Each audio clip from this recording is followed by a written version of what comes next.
மரச்செக்கு எண்ணெய்க்கு மாறுவோம், ஆரோக்கியத்தை காப்போம். மினாலியா மரச்செக்கு கடலை எண்ணெய், நல்லெண்ணெய் மற்றும் தேங்காய் எண்ணெய். மினாலியா, ஆரோக்கிய ஐஸ்வர்யம் பெருகட்டும். நம்ம தமிழ்நாட்டை பொறுத்தவரையில் மின்சாரம் இல்லா வீடு கிடையாது, இடம் கிடையாது. மக்கள் எந்த மக்களும் இருட்டில் இல்லை அப்படின்ற ஒரு எல்லையை ரொம்ப நாளைக்கு முன்னாடியே நம்ம எட்டிட்டோன்றதில் நான் பெருமையோடு சொல்லிக்கிறேன். ஒரு விரல் புரட்சிம்பாங்க இல்லையா, அது ஓட்டாக இருக்கலாம்.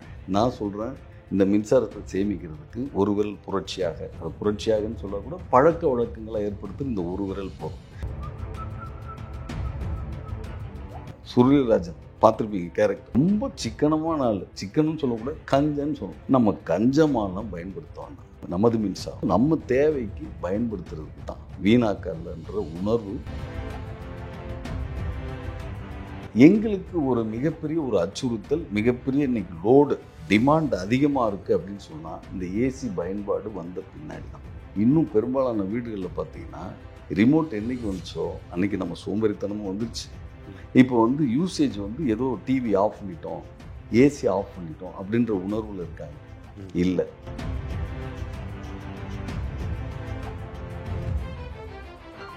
ஒரு ஃபேன் 60 வாட்ஸ் சார். இந்த ஏசி கிட்டத்தட்ட 30 ஃபேனுக்கு சமம். இப்போ இந்த ரூமில் ஒரு ஏசி ஓடிட்டு இருக்கா, 30 ஃபேன் ஓடிட்டு இருக்குன்னு அர்த்தம். இப்போ சில ஃபேன்லாம் வந்துருக்கு, தென்றல் ஃபேன் ஓடு அப்படின்னு பேசுகிற மாதிரிலாம் வந்துருச்சு. ஸோ நம்ம மனித கண்டுபிடிப்புகள் நம்மளை சோம்பேறித்தனமாக ஆக்கிக்கிட்டே தான் இருக்குது.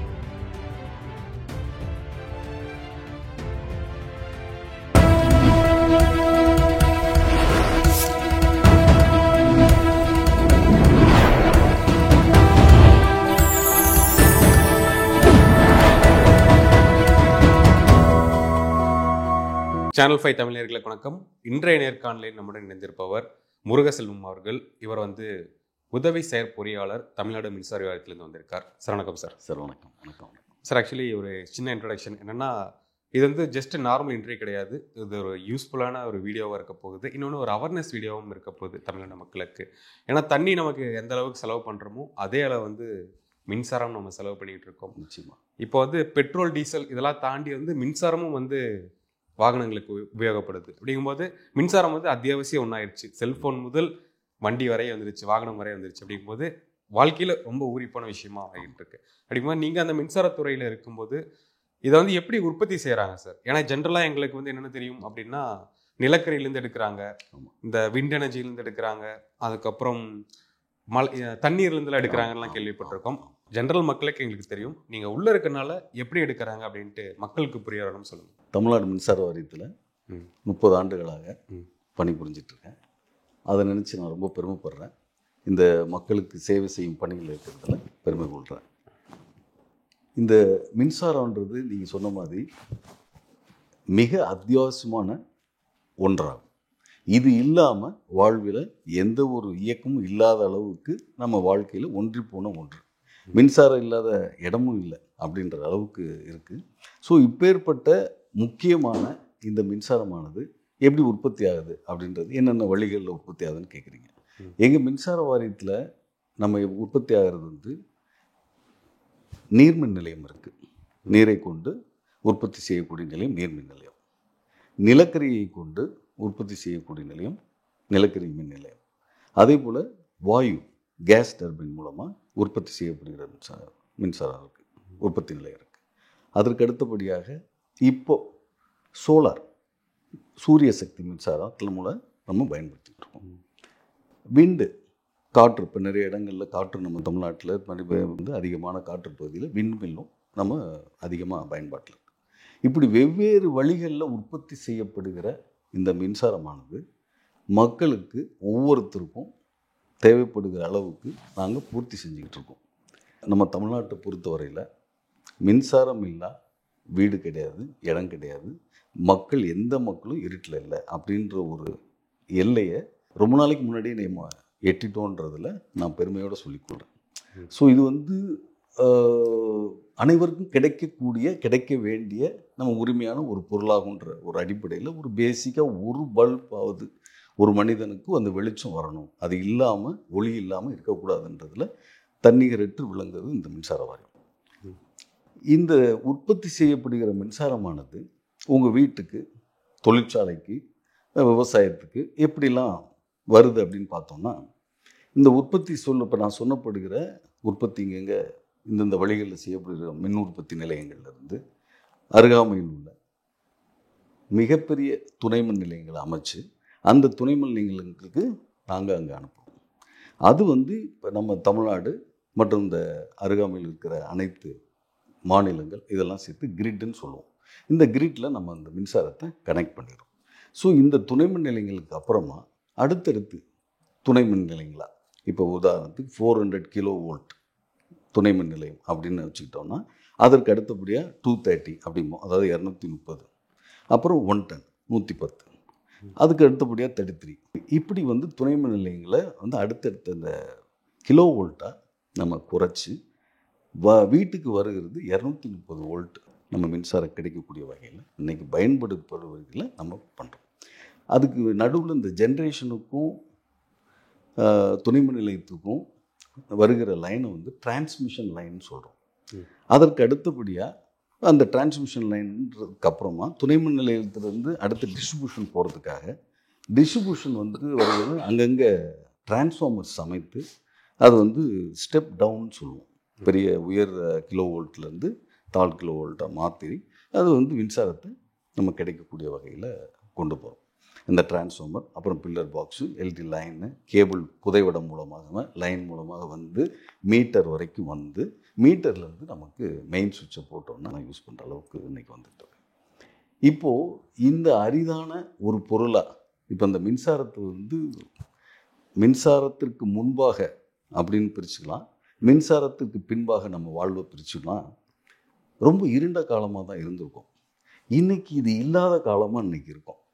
மின்சாரம் இல்லைன்னா நம்ம வாழவே முடியாது அப்படின்ற ஒரு நிலையில் இன்றைக்கி இருக்கோம். ஸோ ஒரு உயர்ந்த இடத்துலையும் போற்றக்கூடிய இடத்துலையும் மதிக்கக்கூடிய இடத்துலையும் அதை நாம் என்ன சொல்கிறது, பொறுப்பும் கடமையும் நமக்கு இருக்குது.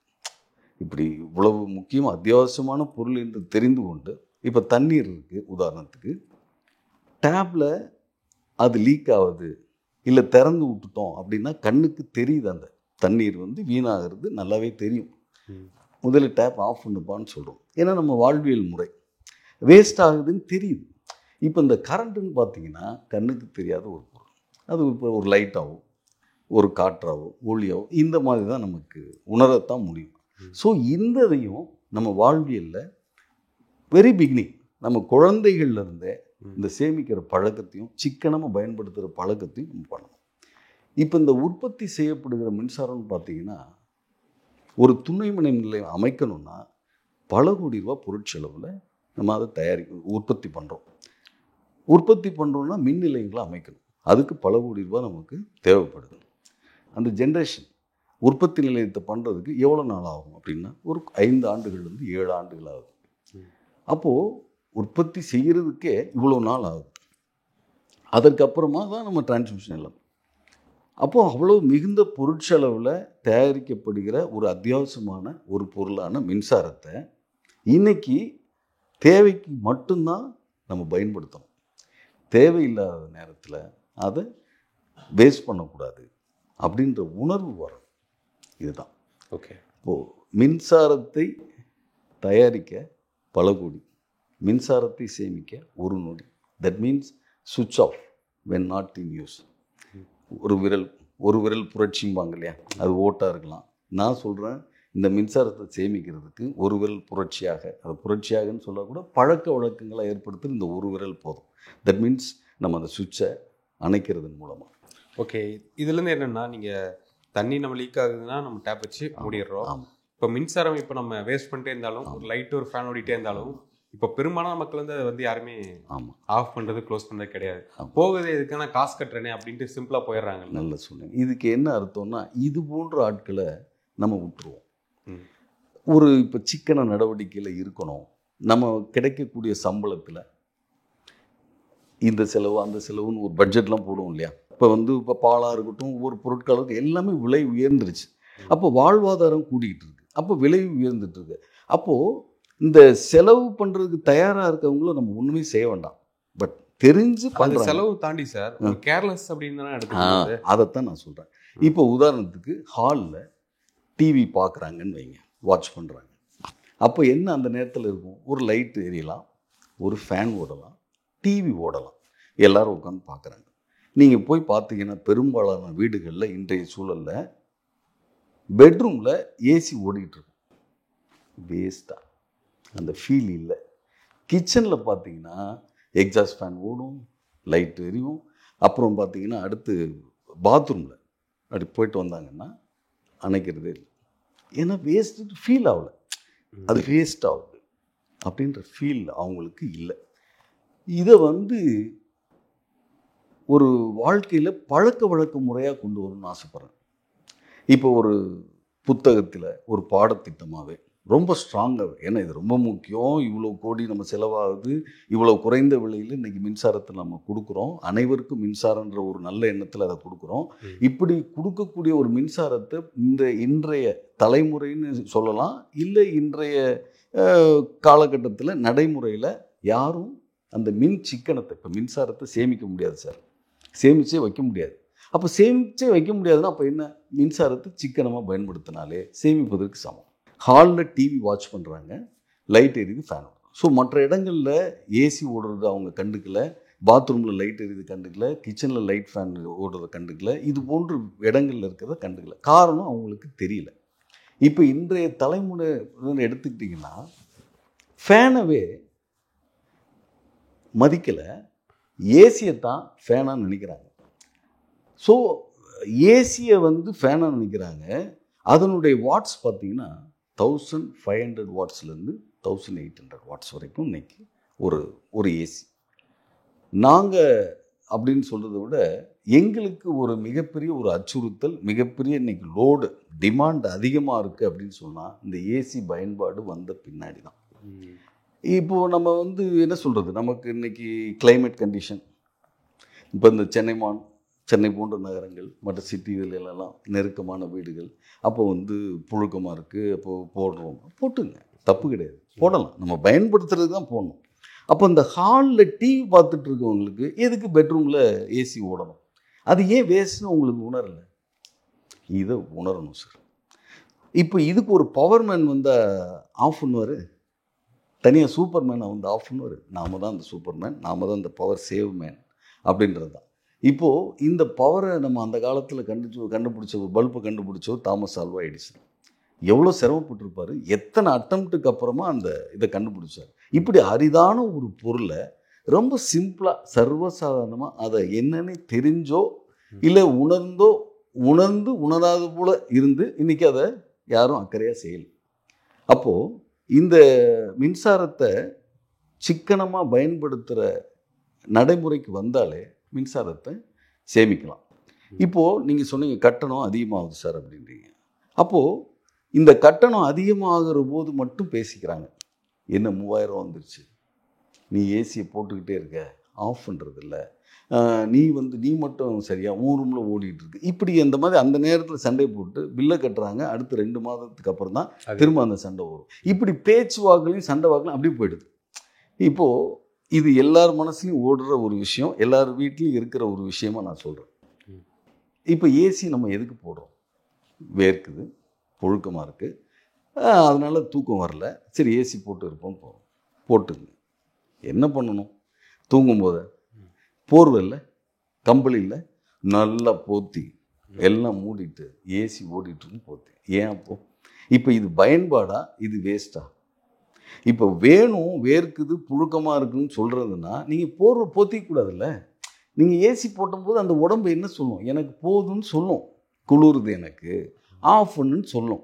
ஆஃப் பண்ண வேண்டியது தானே. சரி எந்திரிச்சு ஆஃப் பண்ணால் தூக்கமாக போய்டும்ன்ற மாதிரி இருந்தால் இதில் டைமர் செட் பண்ணி தூங்கலாம். ஸோ கட் ஆஃப் ஆகிடும். இன்னும் பெரும்பாலான வீடுகளில் பார்த்தீங்கன்னா ரிமோட் என்றைக்கு வந்துச்சோ அன்றைக்கி நம்ம சோம்பேறித்தனமும் வந்துருச்சு. இப்போ யூசேஜ் ஏதோ டிவி ஆஃப் பண்ணிட்டோம், ஏசி ஆஃப் பண்ணிட்டோம் அப்படின்ற உணர்வில் இருக்காங்க. இல்லை, அது கட் ஆஃப் ஆயிருக்கே ஒழிய some usage of units consumption ஆகிட்டு தான் இருக்கும். இது நிறைய ரிமோட்டில் ஆஃப் பண்ணாலும் இது நிறைய பேருக்கு தெரியறதில்ல. மெயின் சுவிட்சை நம்ம ஆஃப் பண்ண முடியாது. ஏன்னா எப்படியோ நீங்கள் ஃப்ரிட்ஜ் இருந்துக்கிட்டே இருக்கணும், அப்புறம் ஏதாவது ஒரு லைட்ஸ் சாமி இதெல்லாம் போட்டிருப்பீங்க, அவ்வளோதான். ஸோ இது இருக்கிறதுனால நம்ம மெயின் சுவிட்சை ஆஃப் பண்ணுறது, நம்ம ஆஃப் பண்ணல வேண்டாம். இப்போது நான் சொல்கிறது என்னென்னா, மாந்தோப்பு கிளியே படத்தில் வர்ற சுருளிராஜன் பார்த்துருப்பீங்க கேரக்டர். ரொம்ப சிக்கனமான ஆள். சிக்கனும் சொல்லக்கூடாது, கஞ்சன்னு சொல்லணும். நம்ம கஞ்சமானம் பயன்படுத்தோம்னா நம்ம தயாரிக்கிற இந்த மின்சாரம் நமக்கான மின்சாரம், நமது மின்சாரம். ஸோ நம்ம தேவைக்கு பயன்படுத்துறதுக்கு தான், வீணாக்கல்ன்ற உணர்வு வரணும். ஒவ்வொரு மனிதருக்கும், ஒவ்வொரு குழந்தைக்கும், ஒவ்வொரு பெரியவங்களுக்கும் வரணும். இப்போ நான் சிறு வயதுலலாம் பார்த்தீங்கன்னா, எங்கள் அப்பா நேராக எங்கெல்லாம் நாங்கள் இல்லாத இடத்துல ஃபேன் லைட் விடுதோ நேராக ஆஃப் பண்ணுவார். இதை நான் பார்த்துட்டு இருந்த பழக்கத்தில் இன்றைக்கி நான் அதை செஞ்சுக்கிட்டு இருக்கேன். இப்போ நான் ஈபியில் வேலை பார்க்குறதுனால இந்த சேவிங்ஸை பண்ணல. எங்கள் அப்பா அந்த வாழ்வியல் முறையில் எனக்கு கற்றுக் கொடுத்துருக்காரு. இன்றைக்கும் நம்ம பசங்களுக்கு கற்றுக் கொடுக்குறோம். பட் இந்த ஏசின்ற ஒரு விஷயம் இருக்கு இல்லையா, இந்த ஃபீல் அது இல்லை. இந்த இப்போ உதாரணத்துக்கு ஒரு ஃபேன் வந்து 60 வாட்ஸ் சார். இந்த ஏசி வந்து நான் சொன்ன மாதிரி 1200 1500. அப்போ கிட்டத்தட்ட 30 ஃபேனுக்கு சமம் அது. இப்போ இந்த ரூமில் ஒரு ஏசி ஓடிட்டு இருக்கா, 30 ஃபேன் ஓடிட்டு இருக்குன்னு அர்த்தம். இது நம்ம 30 ஃபேன் தேவையில்லையே, ஒரு ஃபேன் பார்க்கும். ஸோ ஆஃப் பண்ணி வச்சுட்டு வேர்த்தே இருக்கணுமா, சிக்கனமாக இருக்கணுமா, இது பண்ணலாம், நான் என்கிட்ட பணம் இருக்குது நான் கட்டுறேன், அப்படி ஆட்கள் நம்ம ஒன்றுமே செய்ய வேண்டாம். ஸோ இந்த அவேர்னஸ் வரணும். சார் எனக்கு இன்னொரு கேள்வி என்ன அப்படின்னா, இப்போ கமர்ஷியல் பில்டிங்க்கு ஒரு ப்ரைஸ், ஒரு ஹைக் வருது, ரெசிடென்ஷியல் பில்டிங்க்கு ஒரு ஹைக் வருது. ரெசிடென்ஷியல் நம்ம எளிமையாக சொல்லணும்னா வீட்டுகளுக்கு வந்து 300 ரூபா பில் வரும், கமர்ஷியலுக்கு வந்து 3000 30,000 தாண்டி வரைக்கும் போகும். இது எதற்காக? அந்த பயன்பாடு வந்து ஹையாக வச்சுருக்கீங்களா, இல்லை நம்ம நிறைய யூசேஜ்னால ஹை பண்ணுறீங்களா ஹை அமௌண்ட்டை? இது நல்ல கேள்வி. என்னென்னா, இப்போ மின்சாரம் வந்து அனைவருக்கும் கிடைக்கிற வகையில் இருக்கிற ஒரு எண்ணத்தில் இன்றைக்கி நம்ம தமிழக அரசு அதை செஞ்சிட்ருக்கு. உற்பத்தி செலவு அதிகமாக இருந்தால் கூட எளிய மக்களுக்கும் ஒரு குண்டு பல்பாவது மின்சாரம் இருக்கணும் அப்படின்னு சொல்லிட்டு மானிய விலையில் அது அரசே தன் செலவை ஏற்றுக்குது. இது ஒரு மெத்தட். ஸோ உற்பத்தின்றது ஆளுங்களுக்கு தகுந்த உற்பத்தி கிடையாது, உற்பத்தி ஒன்று தான். ஆனால் இந்த மின்சாரத்தை தான் பல வழிகளில் நம்ம பிரித்து கொடுக்குறோம். இப்போ ஒரு குடிசை, அதுக்கு தகுந்த ஒரு இது. அடுத்து விவசாயம், மானிய விலையில் வரணும். அடுத்து நம்ம வீடுகளுக்கு ஸ்லாப் ரேட் ஒரு 50 100 யூனிட்டு, 150 200 250 300 500 இது மாதிரி அப்படியே பிரித்து பண்ணணும். என்னென்னா, அனைவருக்கும் மின்சாரம் கிடைக்கணுன்ற எண்ணம், சிக்கனமாக பயன்படுத்தணுன்ற எண்ணம், இந்த பணத்தை இந்த உற்பத்தி ஆகிற அதிகமான மின்சார செலவாக இருந்தால் கூட அனைவருக்கும் மின்சாரம் கொடுக்கணுன்ற எண்ணத்தில் மானிய விலையில், குறைந்த விலையில் மின்சாரம் அனைவருக்கும் கொடுக்குறாங்க. இப்போ இந்த கமர்ஷியல் அப்படின்னு சொல்கிறோன்னா அதில் ஒரு வியாபாரம் இருக்குது. ஸோ ஒரு பொருள், ஸோ அப்போது அதுக்கு அதில் ஒரு லாபம் இருக்கும், அவருக்கு அந்த பொருளுடைய லாபம் இருக்கும், அவருக்கான விலையை கொஞ்சம் ஒன்று. அவருக்கும் ஸ்லாப் இருக்குது. 100 யூனிட்டுக்கு கீழே இருந்தால் ஒரு யூனிட்டு, 100க்கு மேலே போனால் ஒரு யூனிட்டு. அந்த பயன்பாட்டை குறைக்கணும் சார். உற்பத்தி பண்ணிக்கிட்டே இருக்கும். இப்போ உற்பத்தி அதிகமாகிட்டே இருக்குது, நம்மளுடைய டிமாண்டு தேவைகள் அதிகமாகிட்டே இருக்குது, வருஷம் கூடிக்கிட்டே இருக்குது. அப்படின்ற போது நம்மக்கிட்ட உற்பத்தி நிலையங்கள் ஒரு அளவான இதாக இருந்தால் கூட நம்ம இப்போ அருகாமையில் இருக்கிற மற்ற மாநிலங்கள்லேருந்து நம்ம எல்லாமே வாங்கி தான் நம்ம கொடுத்துட்ருக்கோம். அப்போது இந்த மின்சாரம் வந்து இந்த ஸ்லாப் ரேட்டில் நம்ம ஒவ்வொருத்தருக்கும், இப்போ உதாரணத்துக்கு இண்டஸ்ட்ரி இருக்காங்க இல்லையா, அவங்களுக்கு ஒரு ரேட்டு டேரிஃபில் கொடுக்குறோம் நம்ம. அப்புறம் தறி, ஸோ அதை நம்ம விவசாயத்தை போற்றுகின்ற காக்கின்ற வகையில் அதுக்கு மானிய விலையில் நம்ம வழங்குகிறோம். அடுத்து பார்த்திங்கன்னா இந்த தறி, இந்த போன்ற இண்டஸ்ட்ரி இதுகளுக்கெல்லாம் வந்து இந்த சிறு தொழில், சிறு இதுகள்லாம் அவங்களுக்கெல்லாம் வந்து தொழில் முனைவோருக்கு அதை ஒரு ஊக்கம் தரும் வகையில் அவங்களுக்கும் நம்ம வழங்கிட்டு இருக்கோம். அதில் வந்து இந்த காம்பன்சேட் அப்படிம்பாங்களே, பேலன்சிங்கிற மாதிரி இப்படி இப்படி எப்படி கொடுத்தா அப்படி பண்ணிகிட்ருக்கோம். இருந்தாலும் மிகுந்த நஷ்டத்தில் இருந்தால் கூட அரசு அதை ஏற்றுக்குது. ஸோ இதை வந்து இந்த மின்சாரத்தை உற்பத்தி பண்ணுறது வந்து அப்படியே செலவு பண்ணுறதை விட மின் சிக்கனமாக பயன்படுத்தினோம்னா நம்ம வந்து இந்த நமக்கும் சேமிப்பு, நாட்டுக்கும் நல்லது. இதுதான் கான்செப்ட். Okay sir. ஏன்னா இன்னொரு ஜென்ரலான ஒரு கேள்வி தான் சார். இப்போ என்ன, ஒரு நாள் ஃபுல்லாமே ஷட் டவுன் ஆகுது, இல்லை 2 மணி நேரம் கரண்ட் ஆஃப் பண்ணுறோம், இந்த பகுதிகளில் ஆஃப் பண்ணுறோம் அப்படின்னு சொல்கிறாங்க. அது வந்து மக்கள் எப்படி எடுத்துக்கிறாங்க அப்படின்னா, ஏதோ அந்த இபி ஆஃபீஸ் வந்து வேலை செய்கிறாங்கப்பா, கரண்ட்டு வேலை செய்கிறாங்க, அதனால் ஆஃப் பண்ணுறாங்க, மக்களுக்கு பாதிப்பு வரக்கூடாது அப்படின்னு எடுத்துக்கிறாங்க. ஒரு நாள் ஃபுல்லாக ஷட் டவுன் அப்படிங்கும்போது ஒரு நாள் ஃபுல்லாக வேலை இருக்குமா, இல்லை என்ன விஷயம் அது? இப்போ நம்மளே இருக்கோம் சார். நம்ம இயற்கை என்ன பண்ணுது, நாம் உண்ணுகிற உணவை, கழிவுகளை தினந்தோறும் பண்ணிகிட்டே இருக்கு. நம்ம ஒரு 2-3 நாள் ஆச்சுன்னா என்ன ஆகும் நம்ம உடம்பு? அன்ஸ்டேபிள் ஆகிடும், நம்மளை அறியாமல் பல நோய்கள் வந்துடும். அதுபோல் இது ஒரு அன்கம்பேரபிள் தான். பட் இந்த மின்சாரம் வந்து தொடர்ந்து நம்ம வந்து வழங்கிக்கிட்டே இருக்கிற போது சிறு சிறு இப்போ லூஸ் கனெக்ஷன் ஆகிறது, இப்போ ஒரு மரம் கிளைகள் பட்டு லைன் அறுபடுறது, அது லைட்டாக டெம்பரரியாக கட்டியிருப்பாங்க. ஒரு எலக்ட்ரிசிட்டி அந்த இடத்துல அந்த கனெக்டர் இதில் வந்து லூஸ் கனெக்ஷன் ஏதாவது ஆச்சுன்னா ஹீட்டில் வந்து லூஸ் ஆகும். அப்போ அந்த இடத்துல க்ளோ வரும். க்ளோனா ஒரு ஹீட் ஆகிட்டு அந்த இடத்துல ஒரு தீப்பிழமாட்டம், ஒரு கங்காட்டம் அப்படி இருக்கும். ஸோ இது மாதிரி ஒரு சில இடங்கள்லாம் இருக்கும். அப்புறம் டிரான்ஸ்ஃபார்மருக்கும் ஒரு அப்பப்போ ஷட் டவுன் பண்ணி அதை வந்து மெயின்டெனன்ஸ், ஒரு மந்த்லி மெயின்டெனன்ஸ் இருக்குது, குவார்ட்டர்லி மெயின்டெனன்ஸ் இருக்குது, இயர்லி மெயின்டெனன்ஸ், இது மாதிரி இருக்குது. இப்போ இந்த ஆஃப் பண்ணுற ஒரு நாளில் டிரான்ஸ்ஃபார்மர் அந்த துணை மின் நிலையத்தையும் சரி பண்ணிடுறாங்க. இந்த துணை மின் நிலையம் சரியாக இயங்குவதற்காக வந்து ஒரு எலக்ட்ரிக்கல் பொருட்கள் ரிலே இந்த மாதிரி இதெல்லாம் இருக்கும். ஸோ அதெல்லாம் டெஸ்ட் பண்ணி வருஷம் இந்த புதுப்பிக்கிற வகையிலையும் நம்மளை இப்போ இயர்லி ஒன்ஸ் டெஸ்ட் பண்ணுன்றாங்களே, பாடி மெடிக்கல் செக்கப் அப்படி பண்ணிவிடுங்க. அது மாதிரி அந்த செக்கப்லாம் பண்ணிடுவாங்க. லைனில் மரம் இருக்கா வெட்டிடுவாங்க. ஸோ இந்த மாதிரி மெயின்டெனன்ஸு செஞ்சுக்கிட்டே வந்தோம்னா இது வருமுன் காப்பும் தான். ப்ரிவென்டிவ் மெயின்டெனன்ஸ்னு நாங்கள் சொல்லுவோம். வந்த பின்னாடி பண்ணுறது வந்து பிரேக் டவுன் மெயின்டெனன்ஸ்னு சொல்லுவோம். ஸோ மேக்ஸிமம் பிரேக் டவுன் ஆகாமல், மின்தடை ஏற்படாமல் இருக்கிறதுக்கு ஒரு நாள் தடையை ஏற்படுத்தி மெயின்டெனன்ஸ் நம்ம செய்கிறோம். சரி, இப்போ நம்ம இப்படி சொல்லியிருக்கீங்கன்னா நீங்கள் சுவிட்ச் ஆஃப் பண்ணுங்கள், சேமிங்க அப்படிங்கிற மாதிரி சொல்லியிருக்கீங்க. இதையும் தாண்டி ஏதோ ஒரு விஷயம் இருக்கா சேமிக்கிறதுக்கான வழிகள்? ஆமாம், இருக்குது. இப்போ உதாரணத்துக்கு குண்டு பல்ப் யூஸ் பண்ணுவாங்க. அது வந்து மோர் கன்சூம்ஷன், 60 வாட்ஸ். இப்போ 20 வாட்ஸ், 7 வாட்ஸ், 5 வாட்ஸ், 9 வாட்ஸுக்கெலாம் வந்து எல்இடி லேம்ப்ஸ் வந்துச்சு.